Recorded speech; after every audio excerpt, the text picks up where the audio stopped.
Well, hello, everybody. Welcome to Economics with the Honorable David M. Walker. I'm Nick Pelavito. I'll be your moderator for today's show. And today's show, we have a very special topic involving world leaders and the economy. So with that, we're going to go ahead and bring our panelists in before we start looking at the world leaders. And first of all, from Canada, a former dentist who now is author of the famous book, Monday Morning Millionaire, from Canada, Dr. Milan Sobranic. Hey, Dr. Milan, welcome to the show. Thank you for inviting me. Delighted to be here. Yeah, and we're going to be talking about world leaders, which means your leader is also up. Also, we're going to bring in from the Raleigh-Durham area the president of Pod TV, who actually founded this network years ago, Kim Calhoun. Kim, welcome. I don't know what city you're beaming in from now, but you don't know either. Okay, and then, of course, David L. Walker is going to join us to discuss world leaders. And this is going to be a very interesting topic because should we start, David, from the top or the bottom? That's an opinion, right? So, well, top down. I have top down world leaders and bottom up. Well, whatever you want. I'm at your lead. Okay. Well, I don't want to put them at the very bottom, but since Milan is in Canada, we're going to start with Trudeau. Okay. What are your thoughts about Justin Trudeau of Canada? Maybe we should bring in Milan first on this one because he is a Canadian and maybe has some thoughts about Justin Trudeau. So, thank you. Well, as far as Trudeau is concerned, there are no credible alternatives to him. And so world leaders, doesn't matter what they do, whatever the economic situation is, it will benefit some and it will not benefit others. There are very few certainties in economics, one of which is there is no economic environment which benefits all. So it doesn't matter what the leaders do, somebody will get hurt and somebody will benefit. So we just have to make sure that more people benefit than lose. So they're dealing with inflation. That's something that they have to face. And people benefit from inflation if they're borrowers. Borrowers benefit from inflation because you lend them $1,000. A few years later, they give you back your $1,000, except it doesn't buy what you gave them. It buys less. And who is the biggest borrower on the planet would be governments, led by the United States, of course. Canada is a very small country, population 40 million just recently. So it can't have a lot of impact except to serve as a model. And Canada does that very well. Under the leadership of one of our former prime ministers, the Human Development Index, which measures things like life expectancy and the number of physicians per 1,000 and safety and all those things, a large list of what's measured. Canada was number one 5 years in a row. Where can you go from being number one 5 years in a row? You can only go down. But, the top 10 or 15 countries are all doing well. And so Trudeau, there's no visible alternative to Trudeau. And so his father was prime minister of our country a few years ago, and he's a liberal leader. And I come from Yugoslavia, former Yugoslavia, which is really economically struggling and a backward country. And the Liberals let me into Canada, so I've been voting Liberal ever since. So whether it's Trudeau who is leading or anybody else, as an expression of gratitude for allowing me to live in this wonderful country. Okay. So that's my take on Trudeau. David Walker, any response to our friend from Canada about Justin Trudeau as a world leader? Well, first, I would respectfully suggest there's a difference between being the leader of a nation and being a world leader. I respect what Milan said with Trudeau, and his view that there's no real viable alternative in Canada. And I don't really think it's appropriate for me to comment on whether he's appropriate or not for Canada. But I would say I don't think he's a world leader. Is he a leader that is part of the G20? Is he a leader that? Yeah, I mean, yes, right. But there's a difference between being a member and being a leader. Okay, That's true. It's just like in Congress, okay? Not all members are equal, and some make a difference, and some have an outsized impact, and some don't. So we can go one by one, but I would on all of mine. I'm going to say I'm not going to reflect on whether or not they're an appropriate leader for their country because that's not my business. But I will comment on whether or not I think they're a world leader or not. And Canada is 1/10 the size of the United States.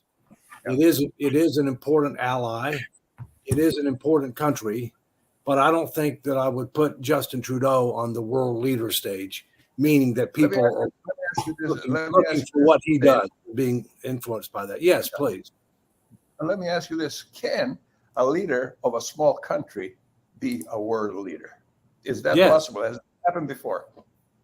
Yes, I think it is possible, and we can think out loud, but I mean sometimes you have people that become head of the UN, that are from smaller countries, all right, and they can be world leaders. Yeah, you can have somebody like you've had Golda Meir from Israel, okay, Yes. clearly was a world leader, and that's not a very big country, so you're more likely to be deemed to be a world leader if you're from a major country, all right? Because merely the fact that you're a leader of a major country gives you status. You may or may not be a very good leader, but it gives you status. And I'll give you an example. I mean, I was when I was Comptroller General of the United States, which is Auditor General basically and Chief Accountability Officer. I was on the board of the International Organization for Auditor Generals. And, we had a board of directors and we had people that were responsible for different things. And merely the fact that I was the Comptroller General of the United States meant that I was automatically going to be on the board. And, but that doesn't mean that you necessarily would have taken advantage of that, right? And then we had people from smaller countries who were on the board who were very active and clearly made a difference. But they had an opportunity because they were at the table, and they took advantage of being at the table. So, okay, we're going to move further south, and we're going to pick on a country called Australia, because we have a resident person from Australia here. We're going to pick on this person, Anthony Albanese, who's the Prime Minister of Australia, at least to my knowledge. I don't know what happened to Morrison, but Shaquille O'Neal, Shaquille Latimer is actually a resident, or actually is from Australia, lives in Australia sometimes. What are your thoughts about Anthony as a world leader? I don't even think he's a very good leader of Australia, let alone the world. But maybe him and Justin Trudeau could. This is being broadcast all over the world too. Oh, good. Yeah, well, maybe him and Justin Trudeau can link up and compare notes. I will say I'm not a resident of Australia. I will say that I think Milan's comments were right. That really doesn't matter what decision the politicians make. There's going to be a group or a part of society that will benefit and a part that won't. But I think the idea of reaching in and trying to redistribute wealth as being a solution to inequities is a very poor way of doing it. They should be doing it by, incentivizing businesses. They should be doing it by putting more money into education, healthcare, and things like that. These are my comments, by the way, not the comments of the Pacific Rim Chamber of Commerce. But yeah, I mean, look, Anthony Albanese, he won the election with 7 out of 10 Australians not voting for him.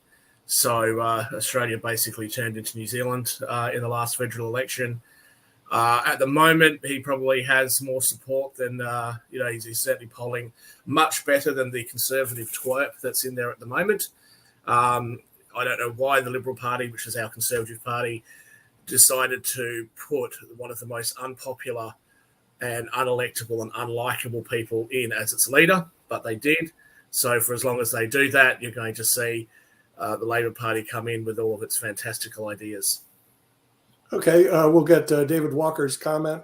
What are your thoughts on Anthony Albanese from Albanese? Albanese. Albanese. Yeah. Well, first, I defer to Shaquille with regard to whether or not he's an effective leader in Australia. Secondly, I would respectfully suggest that 98% of Americans never heard of him. And I would respectfully suggest that probably 98% of people in most other countries never heard of him either. Okay. And so I would not view him as being a world leader. Sounds like, according to Shaquille, he may not even be a leader in Australia. Australia. Well, I will just make the comment both about Justin Trudeau and him, that I think in the Commonwealth, the leaders of Canada, Australia, and the UK obviously have a lot more influence over sort of former British countries. So that'd be more well known here. But again, we see some decisions that you sort of are shocked at. So his predecessor in the Conservative Party was Scott Morrison. They entered the AUKUS deal, the Australia, UK, and US deal in relation to the nuclear submarines. I think that was a good thing for our country. I'm not sure if I would have made that deal if I was the US president, but certainly I'm not going to complain sitting here in Australia. But I think that a lot of the things that is happening in centre-left politics in the Commonwealth, in Commonwealth countries, has a lot to do with, say, climate change and social issues. And I think that that's a great distraction away from the economic issues. And I think that some of the plans being proposed have absolutely no costings or practicality in their application. And I think that's quite disappointing to see. Okay, we're going to move further under to a country that has over 100 million people. Dr. Sharif, what are your thoughts about the world leader, Sheikh Hasina? Is he a world leader? Dr. Sharif. Okay. I'll put you on the spot. Thank you, everyone. Actually, can you hear me? Yes. Can you hear me? Yeah. Yes. Okay, Yes. Thank you. First of all, I would like to give thanks to give me the opportunities. Yes, definitely, I have full respect for our Honorable Prime Minister, Sheikh Hasina, because after 7-8 years' time, I come back to my countries and I'm observing some improvement, how she developed like our grassroots level people, our different infrastructures and everything. This is very interesting. On the other hand, there are some political issues as well, because country like Bangladesh, this is very small. And yes, USA, and because of US and Russia war, Russia and Ukraine war, USA try to develop new strategy for the global economy and the global leaders. Country like Bangladesh, definitely we are struggling right now for this kind of powerhouse. This is another issue, but most important thing is that if you ask me about the leadership, let's say Mahatma Gandhi, according to my views, he was a great leader for humanity developments. Beside that, from my views, who can contribute, who can invest his time, energy, money, effort, and everything for human development, for human progressions, that is important for the global leadership. Right now, I believe that, yes, we have many leaders. Definitely, we have G20, we have many big countries, we have many big leaders. But we need people, we need political leaders who can unite whole world right now, because we have a lot of divisions. We have, yes, we improve a lot in modern science, engineering, and technology. But what is the progress of the emerging economy? What is the progress of the 54% community who lives in developing nations? I believe that still the global leader, they are not in right track to give the proper direction, because if you see the people I know from Bangladesh, from India, we have massive like price increase. We have money inflations. We have energy problem. We have food and water security related problems. A lot of challenges actually happening right now. But this is very pathetic. We are observing global leaders. They are more focused on in political control. They more focus on war. They more focus on divide and rule. But this is high time. We are global people. We have to work together.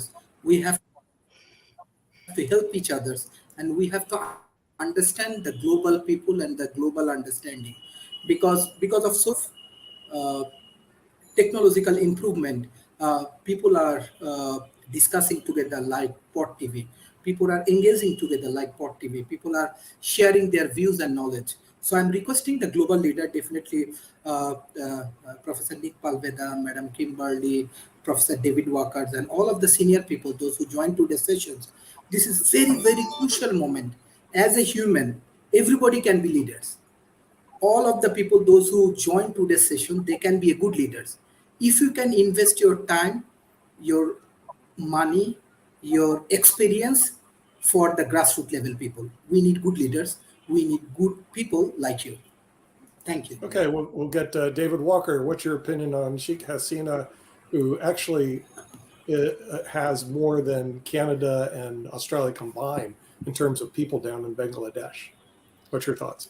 Not nearly as much territory, but more people. All right. Not much territory, no, a lot of people. I've heard that progress is being made in Bangladesh, and she's obviously the leader of Bangladesh, so she deserves some credit for that. It's difficult for somebody who is leader of a country who, while it has a large population, it doesn't have a large GDP, and it's got a number of challenges itself that it's got to deal with domestically. It's difficult for somebody in that situation to be deemed to be a world leader. They are a leader. They are a leader within the world, but I don't think that what's happening there is having a major impact throughout the world. Mm-hmm. Okay. And now we're going to go up the food chain a little bit. Here, yes, Milan. Can I ask a question? Milan, I'd like to ask a question about women leaders. When we were facing the COVID, the best performing countries dealing with COVID, ones that performed the best were Finland and New Zealand and Taiwan and a couple of others, all were led by women. Would the world be better off if we had more women leaders? Because when you take a look at a picture of global leaders gatherings anywhere, very few women there. Would we be better off, as we were when we were dealing with COVID, if we had more women involved? That's a good question, considering our panel makeup. I would say there are obviously differences between men and women, much beyond our physiques. Okay. Of course, yeah. Women, in my opinion, tend to not just live for today. They tend to focus more on the future, which means that they care more about how things are going to affect their kids and their grandkids. They care more about things like education. They care about some things that, like, for example, I would imagine that they didn't shut down all the schools, when COVID came, because of the serious adverse impact that would have on socialization and learning for kids. That it would take years to be able to recover from. Okay. So I think, there have been some very effective female world leaders. We haven't had one in the United States yet. We've had some that were qualified but didn't make it. We had one who ran who didn't make it, largely because I think people voted more against her rather than for her. Just like when Trump ran, I think they voted more against Hillary Clinton, than for Trump. And when Biden ran, I think they voted more against Trump than for Biden. And we might get to that later. We'll see whether we have a rematch or not this next time. But I think, look at Angela Merkel. Okay, look at Golda Meir. Look at look at Finland. Look at you say New Zealand, etc. Taiwan. Although Taiwan's not a country, that's a whole different subject. Yeah, right. They're not a country. We don't have a defense treaty, although some people don't understand that. So, I think women make good leaders, and I think we ought to have more women leaders. But it's all should be case by case and on the merits, not based upon what your gender is or what your race is or what your ethnicity is. I mean, I'd like to get a more merit-based society, but I'd like to get more women as leaders because I do think they think and act differently. Recently, this is Steve Rao. A few years ago before COVID, I had the honor of introducing Kevin O'Leary, who's Mr. Wonderful on Shark Tank in Cary, North Carolina. And what he said was that he actually, if he had the choice of investing in a woman entrepreneur or a male entrepreneur, he always invests in women because they're better at managing tasks and they don't overpromise. And they're always a little bit more meeting their numbers from sales and things like that. All the women were so delighted that Mr. Wonderful, who actually is a really, really nice guy, he was the founder of, I think, the Learning Company, and he's on Shark Tank. But I found that to be interesting. So hopefully, the presidency of the United States eventually, the right women at the right time can run. That I think demonstrate, good leadership. And the best managers I've had, I'm no longer really working. I'm kind of semi-retired and in politics. I don't really have a manager, I'm just a partner in a firm. But the best managers I had were women managers. And I think about working women who have kids at home. And I'll give you an example real quickly. I'll just throw this inside. I had a woman boss who was the head of sales, and I was in business development, and I was there for 14 years. But she was my direct report for 7 years or 6 years. And what I really liked about her was that whenever I went into the boardroom to present, she would never throw me out of the bus and say, well, you better do good or else. She would bring me in her office and say, we need to come up with some slides that make you and I look good. And it really made me feel great. We were in it together. And it was hard because we had to put the numbers together. But I felt this nurturing kind of supportive thing where typically a male boss manager would just throw you to the wolves and say, hey, I can't touch it with a 10-foot pole. Good luck. And that's just my personal experience, right? So anyway. Okay, yeah, and we're going through the world leaders. The next one we have is. If I could just quickly pipe in here, I mean, it's all great for us to round those women, and I think that women have got great contributions to make. They're not all the same, and not every person who's a woman is going to make a good manager or a good leader. As for the connection between COVID outcomes and women leaders that Milan has made, look, there are countries that were led by women that had very poor results as well. So I don't think that correlation is causation. I don't think you can just say it must be because a woman is a leader of those countries. It could have something to do with the sort of countries that elect women.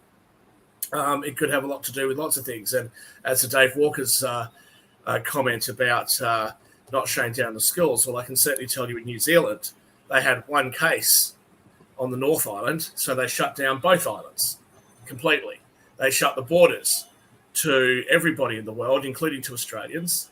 And so myself, who had an elderly relative who was in the last few years of her life, I wasn't able to go and see her. The rest of my family were not able to go and see her. And they had one case.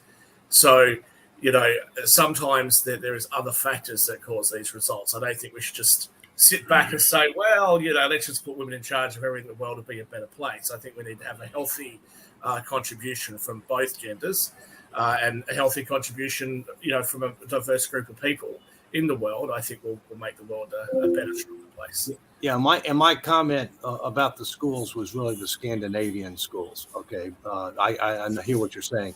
Not all men are the same. Not all women are the same. We need a combination. Yeah, but we are different.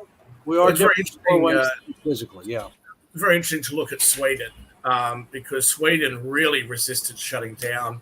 They resisted things like the vaccine mandates, things like that. Here in Australia, we have obviously, state by state system. The state, Sydney's in New South Wales, avoided the lockdowns for a really significant period of time. We have a female, at that time we had a female premier. It's like a governor for you guys. And the state south of us, which is where Melbourne is, Victoria, has a male premier. He had very, very harsh lockdowns, but yet the death rate of Victoria was substantially higher than what it was in New South Wales, which is a more popular state.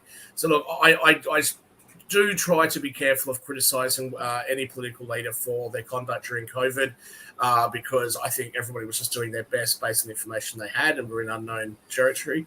But yeah, as I said, I think women have got a contribution to make, but I don't think we should put them on a pedestal. Okay. We're going to go to the next world leader. And I want to add some point. As you are discussing about women leaders like Bangladesh Sheikh Hasina, Honorable Prime Minister, she is women leaders. I have one specific view because my PhD on glass ceiling factor on women leadership. So this is one of my PhD. I finished 2 PhD. So my first thing is that Western world, especially, yes, you are discussing about New Zealand, you are discussing about Australia, Scandinavian country, Australia, many countries.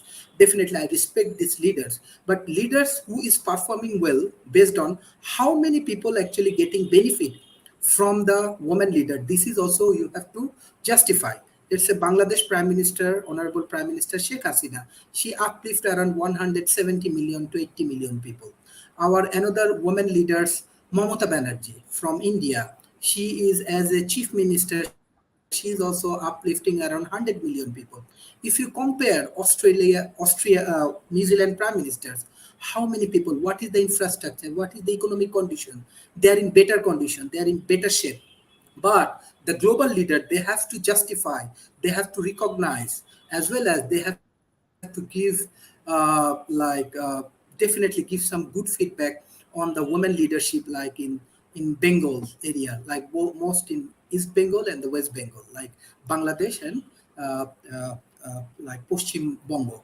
So in that particular area, I believe that the researchers, academicians, policymakers, you have to focus on the leadership.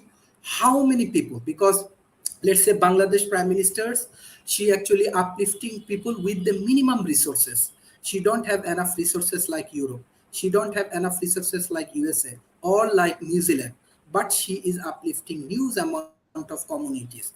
On the other hand, for the global politics and the global issues we are observing now, she is in pressures for political issues and many more things. So I believe that Western political leaders, Western policymakers, I'm sure you are in the show or you are observing the show, you have to be more open. You have to be more specific. You do not have to like, oh, this is from Bangladesh, so their leadership we cannot count. We only count the New Zealand leaderships. You have to count Bangladesh or Mamata Banerjee leadership very strongly. So we have to count them as a human. So this is the first things we have to identify and the first thing we have to do. And we have to respect all of the global leaders. Mm-hmm. Okay. We're going to be moving up the food chain a little bit, and we're going to get, this is a toss-up since we don't have anybody from this particular country. Macron from France. Well, I'll just take it to David. What is your thought of him as a world leader? France always thinks they're world leaders, so I guess he's a world leader. Well, when you look in history, I mean, France has been, a major leader over the centuries. It's not as influential as it used to be. It's clearly, part of the G7, part of the G20. It's part of NATO. It's part of the European Union. It's part of the Eurozone. They are an influential country. There are a number of countries in the third world that are French-speaking, that are former colonies of France. I wouldn't say it's tier one. It's not tier one with regard to world leadership, but I do think it has. I do think it has an impact beyond its borders. Beyond the borders of France. And of course, they've had some problems here lately because they're trying to increase their retirement age from 62, which is very low. And they had riots in the streets over it, 62 to 64, I think. But yeah, I think he is a leader within the European Union. I think he is above average leadership within NATO. In the G20 and the G7, and I think France has influence beyond its territorial borders. But I would put them at tier 2, not tier 1. Tier 2, okay. Now we'll go to the United Kingdom, Rishi Sunak. David, what's your thoughts on him being a world leader? Well, the United Kingdom used to be the global leader up until the early 1900s. It's no longer the global leader. UK exited, the European Union. It was never part of the Eurozone. It does have influence beyond its borders. He is a leader, but I would put him at tier 2. Okay. They're a strong ally of the United States, one of the strongest allies of the United States, despite the fact that we had a little disagreement to gain our independence. Okay. Well, if I might just weigh in. Jump in, Shaquille. Jump in. I'll say firstly, I think that any country which is a member of the Security Councils, those countries' leaders are definitely world leaders. I agree. I'll just say in relation to France, I think this is the problem. We've talked about this on the show before about raising the retirement age, and Dave, you've talked about that in the United States in relation to social security payments and things like that. This is the problem, though, that we've had, is that this has just been kicked down the road for such a long period of time that now you don't have any choice. And, I think that young people today have every right to be annoyed that they're not going to be able to get the same sorts of benefits. And probably it's going to be harder for them. It's going to cost them more to get an education. It's going to be harder for them to get a trade license if they're going to go into a trade. It's more expensive for them to buy a house. And now they're going to have to live, they're going to have to work longer as well. And I don't think that's particularly fair. I think that's why you see that reaction in France. In relation to the UK not being a powerful or as powerful anymore, I believe it was Roosevelt, the president of the United States during World War II, who said to the UK, "We'll give you 50 aircraft carriers, I think it was, but you've got to give us eight of your army bases around the world." That sound about right? Yeah, I think it was destroyers. Destroyers. We've never had 50 aircraft carriers at once. Yeah, no, my mistake. So Yeah, 50 destroyers. You give up 8 of your international military bases. And I think that a natural result of that, of course, was that, the UK was supplanted by the United States. But also, look, after Pearl Harbor, before Pearl Harbor, the US was kind of okay. It was sort of the sleeping giant that was kind of trying to be relatively neutral and stay out of this.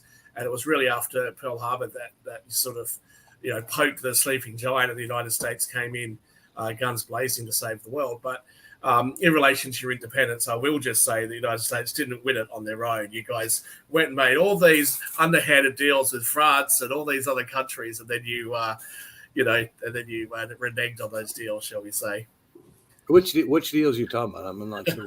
Well, the United States and the Civil War, the War of Independence. You didn't just defeat the United Kingdom on your own. The French fleet was particularly influential in Yorktown because it blocked the ability of the British fleet to get in so that they could evacuate their army, and therefore they were surrounded, and therefore they had to surrender.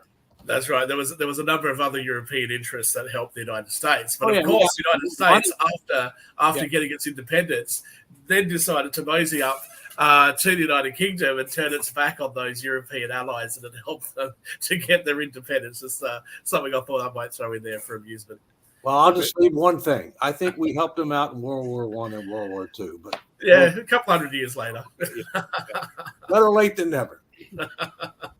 The next world leader we have on our list is a guy named Vladimir Putin. And with that, we do not have a representative from Russia, but we do have somebody who's the host of the show. Yes, Ukraine, Russia, China. So we'll ask Sasha Starr, what are your thoughts on Vladimir Putin being a world leader? World leader Vladimir Putin.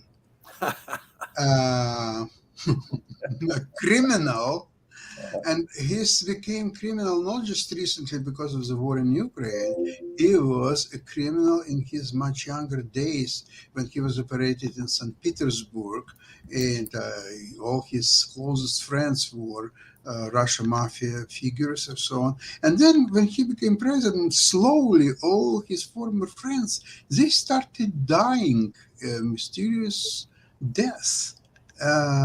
Somebody just was pronounced dead. Somebody got very sick, some stomach flu or something similar to that. I think that it was a Novichok, dead. Many people died outside of Russia. World leader. Well, if people like this can be considered world leaders, then anybody can be a world leader. Donald Trump can be a world leader. Even Biden can be a world leader. And I think this is considering the former world leaders such as Roosevelt, Churchill, Ronald Reagan, Margaret Thatcher, I think it's became so devaluated, and I wouldn't call anybody in this world a world leaders. They're not leaders. They're puppets. They are completely Isn't part of the problem, and I want to hear David's thoughts about Putin as a world leader, but isn't part of the problem that when you think of world leaders, you are thinking about people that can have influences on the various parts of the world in general? There are a multitude of continents that are out there, at least those 5 principal continents, and I would argue to some degree that whether it is his influence with the grain market and the influence on disrupting some parts of the world, be that Asia or Africa, that Russia does play a role in that and everything. We don't approve of it and don't necessarily like what they do, but they definitely manipulate a lot of the world economies and the world leadership. And isn't that part of the definition of what a world leader is? Because there was this whole concept way back when of imperialism and neo-imperialism and all along those lines, and that is what they were doing, was going over the spoils of the smaller countries. And I would argue that Russia, and to some degree China, that is going on today as well. So wouldn't that make you a world leader? A good point. I would say that, as was mentioned previously, that if you're head of a country that is a permanent member of the UN Security Council, by definition, you have an ability to be a world leader merely because of that position. Okay. But I would say that Putin is a world leader in a negative sense. You can be a positive leader, making change that affect well beyond your borders, or you could be a negative leader. You could say the same about Hitler, couldn't you? Could you and absolutely, he was a negative world leader. Okay, because he had impacts way beyond his borders. Yeah. All right, but they were negative, not positive. So I would say yes, he is a world leader, but in a very negative sense.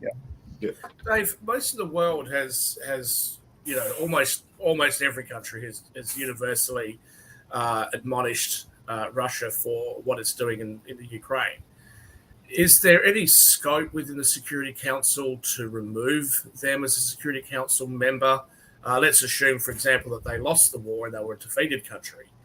Would there be a process by which you could disarm them off their nuclear weapons and actually remove them as a Security Council member, or is that just a framework there? Still, just so there is one technicality of which all of us should be aware, that during the Soviet Union, there were 3 members of United Nations: Soviet Union, Belarus, and Ukraine.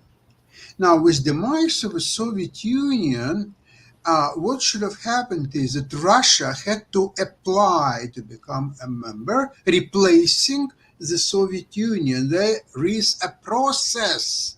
That process has never been implemented. So today, never mind Security Council, the all membership of Russia in United Nations is highly questionable. And if Western leaders would take a better care of this problem, they would amplify it, and they would have to go through procedure. I don't think that they would deny Russia membership in United Nations, but at least they had to go to procedure and to see where it all goes.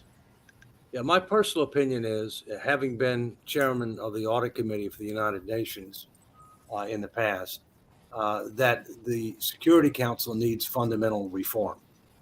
My personal view is that when you look at the 5 permanent members of the Security Council, that was based upon conditions that existed at the end of World War II. And things are very different today, and they're going to even be more different when you look forward to 2050.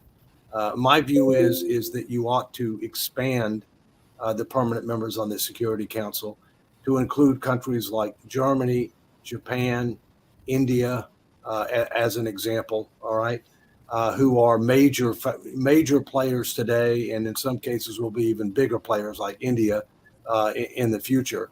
I also think that no country, including the United States, should have veto power over a potential proposed action by the Security Council.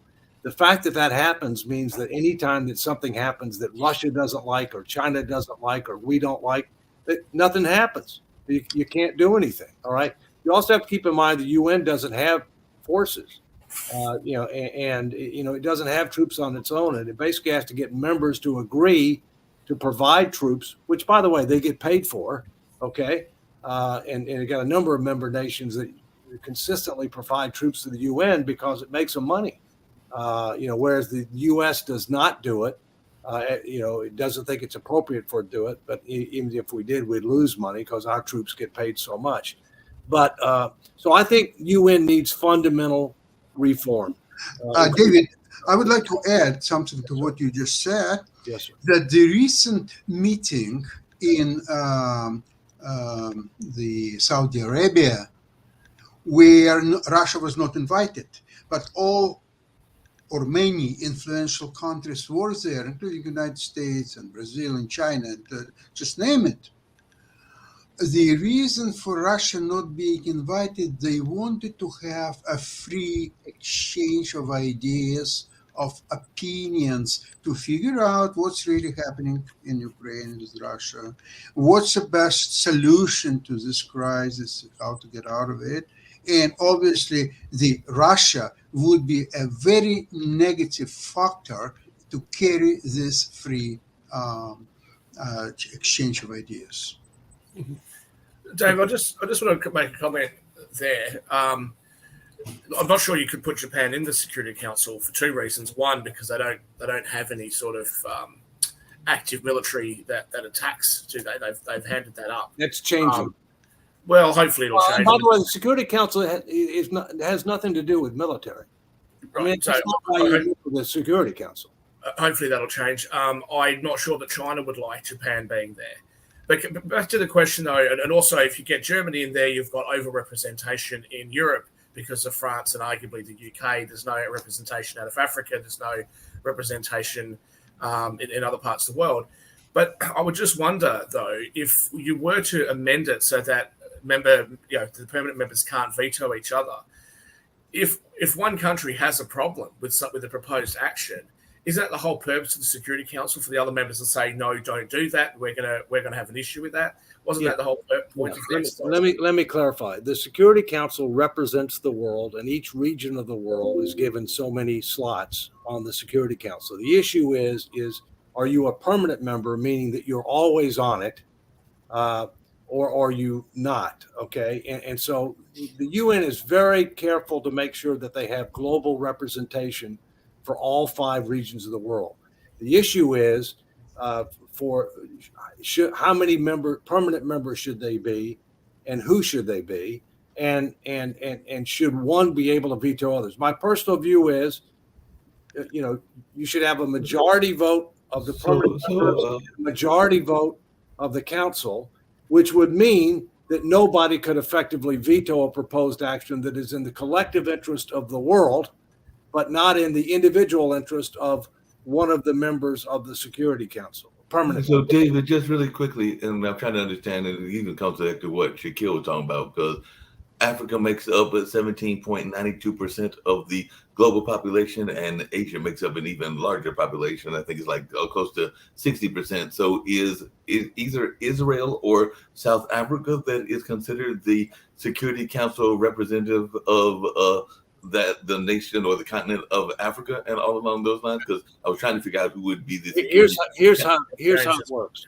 Yes. Right now, I believe there are 15 members of the Security Council. 5 are permanent members. 10 are serve a term. Okay, and those 10 change. The UN divides the world into 5 regions. Right. And so, therefore, you have the 5 permanent members. And then you have 2 members of each of the 5 regions that serve on the Security Council on a rotating basis.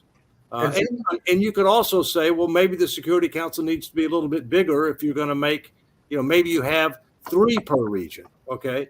I mean, there are different things you can do. My major point is this: the permanent members of the Security Council made sense at the end of World War II. They don't make sense now. And the idea that any country, including the United States, has the ability to veto any proposed action, I think is totally inappropriate. As you mentioned earlier, Dave, the United Nations needs to be adjusted. When it was formed, I think 1947 or so, Correct. there were fewer than 50 countries. There were 48 countries or so on the planet. Today, there are close to 200 countries on the planet. Yeah, United Nations needs to be adjusted to take into consideration the fact that there's so many more nations today. Totally agree. One of the issues with United Nations reform is actually getting the leadership of the United Nations to actually agree to be reformed. And I think without outside pressure to do that, you end up with a political quagmire, much like a supranational government. And this can cause things to slow down. It can also, in my personal opinion, can cause the United Nations to veer well outside of its stated purpose and veer into matters that it really shouldn't be involved in. We're going to go on to our next world leader, Modi, President Modi of India. David, what are your thoughts about him being a world leader? I think Modi is up and coming, and I think India is a critical player looking forward. The real question is, which way is India going to go? They are the leaders of the non-aligned movement within the United Nations. They clearly have a major impact in the United Nations. They have the largest population in the world. Second largest. They're going to be the largest, in the future. They are trying to form their own sphere of influence.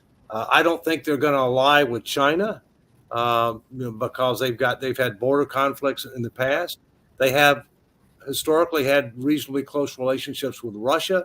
So I see them as having an increasing influence in the world beyond their region. And part of that is because they're the head of the non-aligned movement in the United Nations.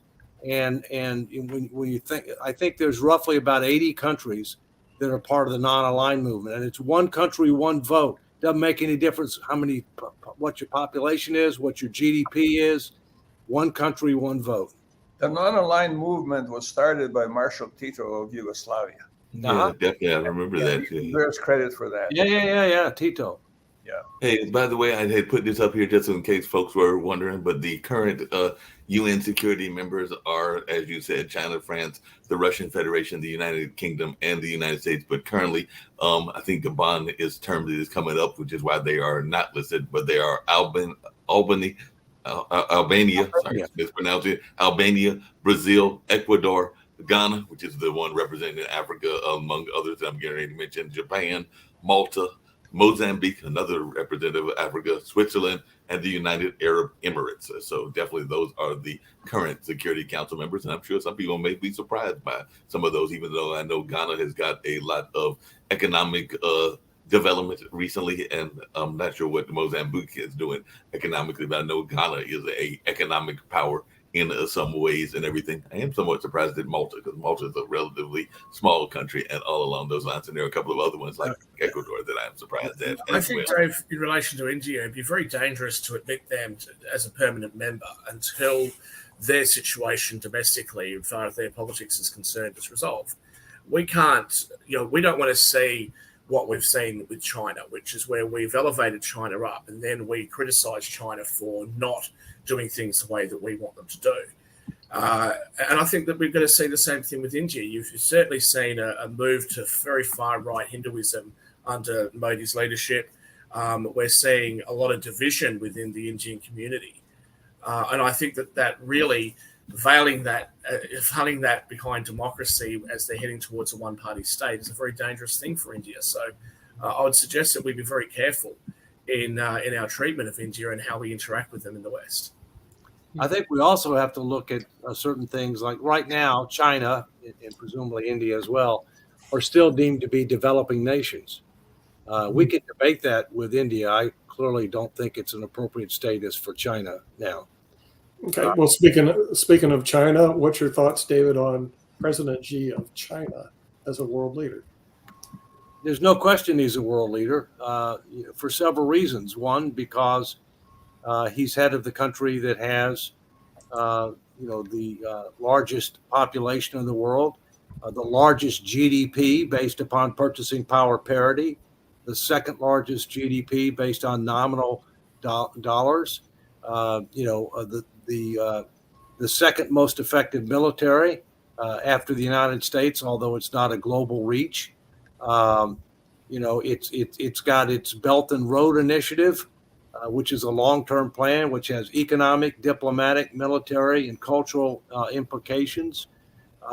He's an autocratic leader. There's no question about it, which is good news, bad news for him. Good news is when he says something, it gets done and it gets implemented quickly. The bad news is not good for freedom, not good for human rights, not good for other things. He clearly has significant ambitions for control of that region. Whether or not he wants to do anything beyond that, I would debate, other than from an economic standpoint. He's clearly a world leader. David, what did you say was lacking the global reach? Because when I think of China, I think of a lot of global reaches, whether that's cultural or even some of the things that they are buying in the West. So I was trying to figure out exactly what you said. They don't have a global military capability. Okay. Yes. No, that's correct. And as you know, Shaquille, part of their Belt and Road Initiative is to give them more military presence around the world. And I agree. I think it's a timing difference. I think they will have a global military reach. They just don't yet. And I'm going to repeat what I've said before. It is our fault that we're falling behind China. The country where my family come from is Fiji. Why is China in Fiji and the United States and Australia aren't? Fiji, by the way, from Sydney is a 4-hour flight. It's actually less time to go from Sydney to Fiji than it is to go from Sydney to Perth. So, I don't understand this, and I'm seeing that as well in Africa, where I'm seeing the Chinese investments everywhere. Now, I don't hold anything against the Chinese; they're acting rationally. There are two important issues that we can learn from China. One is they drink their soup. We should start drinking our soup. It's much easier than using a spoon. And the other one is to rise in government. You need to pass civil service examinations, which are increasingly more difficult as you go further up the scale. Now, the founders of democracy, say the ancient Greeks, 500 BC or so, would not be happy to see the way we run democracies today. They would be much happier with the way the Chinese run it, where you have to qualify in order to go up the ladder in management. In the United States, somebody who is basically a thief like Trump can get elected. Somebody with an IQ of 90 can get elected. Whereas in ancient Greece, you had to meet certain standards like the Chinese do today. The Chinese have to pass increasingly more challenging examinations in order to rise in management. Would you suggest also have to be a member of the Communist Party? Yeah, that's true. Would you suggest along those lines, Milan, that you should then end universal suffrage so that only qualified voters have the ability to elect politicians and government? Ask that again. Should so if your suggestion is that people should be qualified in civil service before they're able to become government leaders, yes, would you then along those same lines suggest that we should end universal suffrage and that only people that are qualified should be able to vote and have any kind of voice in how the government runs? But I have one question. That would be the same argument. We better get to that. We got to get to the last. We'll hold on that thought. Get to the last person, and this is Joe Biden. And with that, we're going to ask if he's a world leader to somebody who's spent time with Joe Biden the last couple months. Keeps flying to Washington D.C. to meet and greet him. Steve Rao, what are your thoughts of Joe Biden as a world leader? Well, I mean, first of all, I know this is a politically touching concept, but I do want to thank Joe Biden, President Biden, for his service to the country. He served as United States Senator, Vice President of the United States, and he's had a life of tragedy, losing a wife and 2 children. I think that his age has made him really be a challenge to be an effective world leader and president. He has achieved a lot as president, but I think the fact that he's so old, I think, is kind of turning against him right now. I think that he was an effective leader as vice president. He had a lot of connections with world leaders. He was in more of a partnership with President Obama rather than the vice president that we have in now.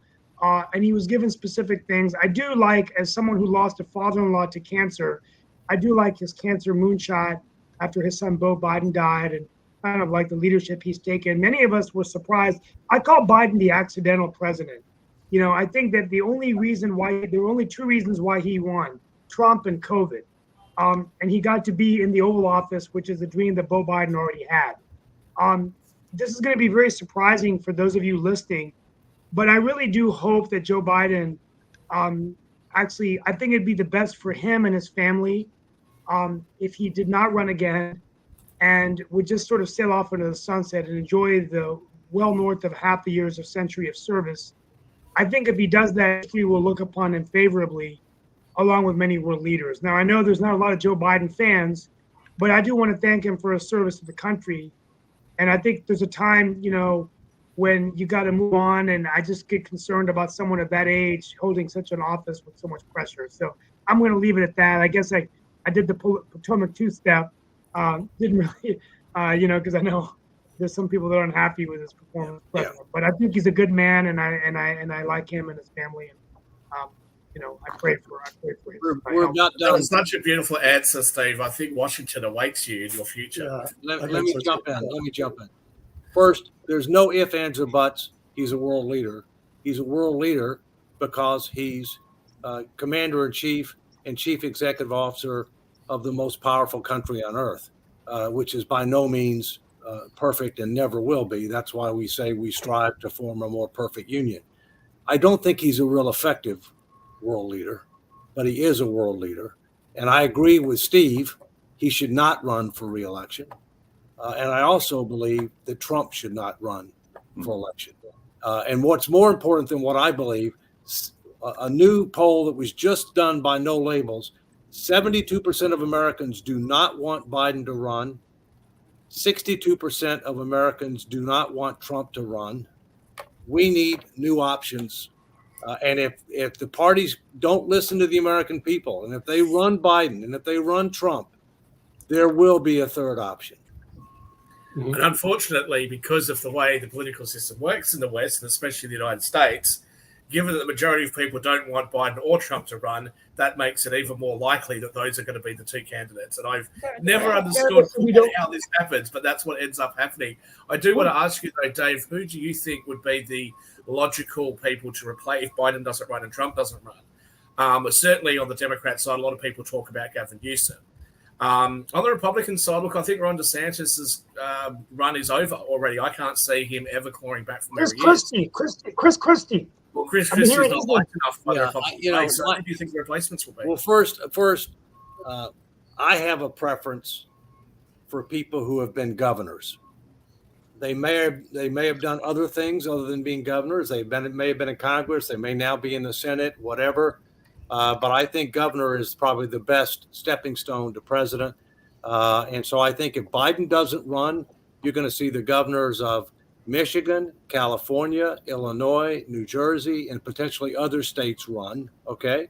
And in the case of the Republicans, I think they already have a lot of people running, but you may have other people jump in, including my governor, the governor of Virginia. Right now, I think he's waiting until 2028. If the Republicans don't win, or 2032 if they do win, because he's relatively young. Thank you so much, David. Thank you so much. Yep. And we're at the hour, so we do want to thank the Honorable David Walker. Thanks, everybody. International panel on world. David Walker for president. David Walker for president. Vice president. There we go. Good thing my wife in here. She'd have a heart attack. No. All right. Bye-bye. I'm just gonna run your campaign event. That's all, David.